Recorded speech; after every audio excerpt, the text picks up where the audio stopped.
Hey guys, Dante here for Animespaceship, and this is the episode review for Tokyo Ghoul episode 3. Let's get into it. Hey guys, before we actually start with the episode review, I want to say sorry that I didn't upload this on the day the episode came out. There was like a few minor problems that held me back a bit. But yeah guys, let's start with the episode. The episode starts with GHOULRE, which if you guys remember, he's the guy with the purple hair in the last anime that tried to devour Kaneki and tried to eat Kaneki because he was a half ghoul and he was like super crazy and obsessed with Kaneki. It starts with him laying on the bed. They didn't really show him, but they mentioned his name, which is GHOULRE, and his attendant, and then his attendant like throw him a pair of Kaneki, or I'm just gonna call him Heise Sasaki for now. He threw him a pair of Heise Sasaki's boxer, which I assume he got from the girl, the photograph girl that met with the Queen Squad in episode 1, and that they gave him Heise's underwear, and he smelled it. He was like, no, this doesn't have the scent, but it does really look familiar. So yeah, it stayed over there, and then after that we cut to the intro. Yeah, amazing intro. I'm not gonna say that again, but we guess it's pretty straightforward. Everybody knows the intro and how amazing it is by now at episode 3. Okay, so the actual episode starts with Uri. Yeah, we get like a flashback, like when Uri was trying to get permission to make his strings like more powerful, and then we see the guy with the white hair and the glasses come in, and like the guy Uri is asking for permission for asked him if he thinks if it's a good idea for him to get like his strings to a higher level, and then he was like, if Heise allows it, then, which Heise actually didn't allow it. If you guys remember, he did the scan by himself without not even having Heise. So we're gonna see how that turns out in the anime and how Heise is gonna react. But yeah, he basically had his strings upgraded, and then we see a shot of him in the mirror, like he summoned his strings. He was testing around. He said like it doesn't feel any different, but yeah. But then he goes back into the house with all the other squad members, and then like they had a report that they had to go to a meeting for their next mission, and that it was gonna be like a really important mission. So that we cut. Then there was this girl with the blue hair, which I'm sorry if I don't know the name, guys. I will put him on the screen of every name that I'm missing, and I'm calling them other names. But yeah, the girl that always wants to sleep. They were like telling her that she needs help with the mission, so she ran off to her room, and it was a little funny scene. I really enjoyed the scene. It was funny. It wasn't a bad scene. She ran back to her room. It was kind of funny, and they broke into the room.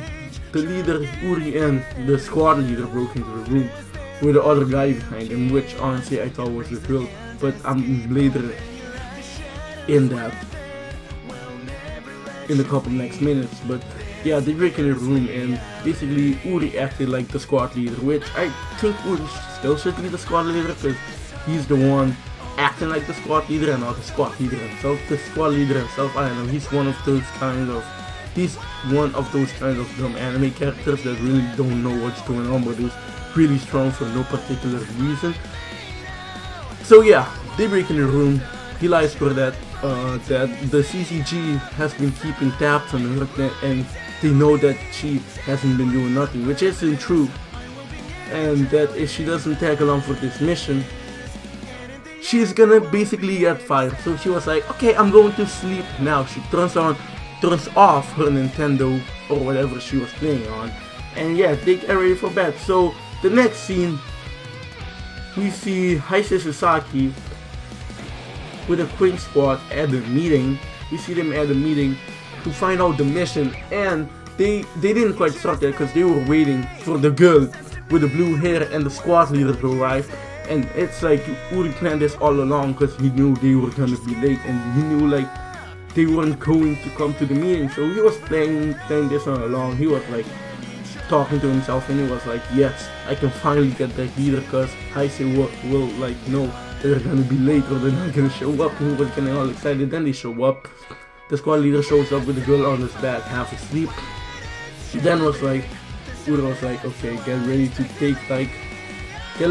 take crap from Heisei, because Heisei is mad at you guys. But Heisei was like, no, I totally understand, it's a hassle to get it up. And it was just the funniest scene. Seeing GHOULRE was like, oh, what? Why didn't you guys get in trouble? But yeah, anyways, so basically the meeting they were into is because they are like finishing their investigation with Nutcracker, because supposedly now it's a bigger investigation than it was before. Because at first Nutcracker was like, they thought she was just like breaking men's walls, but it didn't seem quite true. Nutcracker, what she really did was she kidnapped girls and she auctioned them off, like we learned in the anime. She auctioned them off to other people, and those people are actually ghouls. So basically they can get eaten.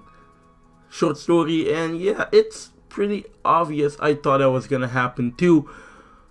So yeah, so then they get assigned a case and they had to go to like this club. But before that, we had a little Heisei moment when Heisei went like to the like deepest level of the security prison of the CCG, and he went to talk with the priest. If you guys don't remember, because many people don't remember who the priest actually is, but the priest is basically the guy that adopted Amon. If you guys remember Amon from season 1 and 2, he adopted Amon, but he was a ghoul and he was eating the people in his orphanage. But for some reason he didn't eat Amon because he really liked Amon. But then they captured him, but he is a really strong ghoul. If I remember correctly, he was a triple S ghoul. So yeah, that, and Kaneki himself was a double S ghoul. So this guy is a pretty dangerous guy compared to the other guys, but he's locked up now. He seems chill, but he looks like a freaking psycho with all the scenes they showing up, especially with all this new animation. But yeah, we will do a video separately on like, is the new animation good? But I think it is, but less into that and more into the episode. So yeah, and Kaneki was talking to him because the priest called down Kaneki, and the Kaneki was like, or not Kaneki, Heisei was like, why did you call me down here? And he was like, do you want to know about your past self? Do you want to regain your memories? And if so, you probably need to meet up with this guy. And Heisei was thinking. He was like in a dilemma to like, should I do it or not? And that comes in play in another part of the episode. But then shortly after that, we can see the guy, which is basically Toka's brother, standing there. As soon as the priest mentioned you should go see this guy, so applying that he should go see Toka's brother. But okay, then they had to go to the club, and the club was like, they wanted to attract Nutcracker, right? So they did the stupidest thing imaginable, but not stupidest thing imaginable, but they dressed like girls. And when they dressed like girls, oh yeah, and the girl with the blue hair came too, because she didn't want to lose her job. But then they had to dress like girls, and the guy with the green hair, which for the longest time I thought was a girl, he dressed like a girl too, and I was like, oh, he was actually him and not her. But yeah, she dressed like a girl, and they know where Nutcracker was, and they were just looking around, and then suddenly we switch to two people in the club looking at Heisei just and they were like, he really does look like Kaneki, and they were just talking about him, which I found really interesting because I don't remember those two person in the first or second season. But we will see how that plays out with them soon enough. So yeah, the girl gets drunk, the girl with the green hair gets drunk, and she went to talk with Nutcracker. And Nutcracker was like, oh yeah, you're cute and stuff. And yeah, she got invited to the party where they auction off humans and stuff.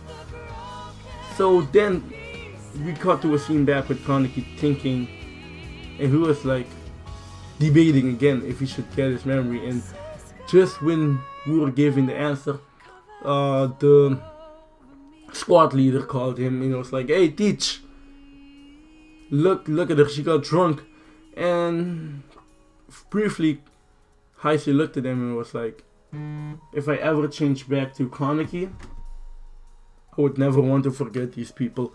And then, yeah, we go back to the CCG. We see them back, like, debating on who is going to go to the party. We see a slightly disagree because Kaneki didn't want her to go alone. But the investigator, or the male investigator that looks like a girl, the one with the white hair and like red things on her face, decided to go with him.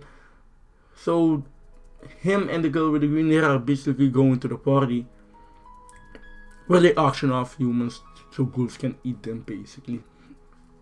And then we cut to a scene of Heisei training his squad. Still Uri nowhere to be found. He was just training with the three of them, but Uri, the last person to be in the squad, wasn't there. Uri was still like, and I really want to see like what Uri's gonna do now that his Quinks is upgraded, and see how powerful it is. I don't really know what to expect from this. Just the fact that maybe it's gonna fail and he's gonna be like, I'm still not stronger than Heisei, or he's just gonna lose control just like Heisei did when he turned into Kaneki. But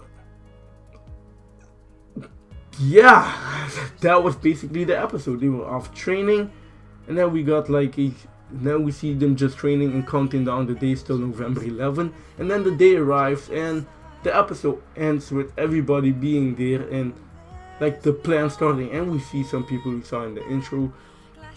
We saw that Scarecrow guy, we don't know who he is. We also saw Toka's brother saying, "Oh, they need a bodyguard, so you're going with me." He's saying that to the taxi driver from last episode, or from episode 1 that they captured. But yeah, it was not a bad episode. There wasn't action in this episode at all. It was more of a dialect episode, which I really enjoy those kind of episodes from time to time. You guys can expect a lot of action in the coming 2 episodes. Or by the way the pacing is going now, maybe the next episode is gonna be all action, which is amazing. But yeah, I enjoyed this episode. If I had to rate it out of 10, I would probably give the episode 8 starving ghouls out of 10 starving ghouls. So yeah, that was it for the episode. If you guys did enjoy, please make sure to smash that like button and devour it like Kaneki would. Hit that subscribe button, put that push notification on if you guys do want to know every time we upload. And yeah guys, I'm Dante for Animespaceship. This was Tokyo Ghoul episode 3 review. Thanks guys, and see you guys in the next one. Peace.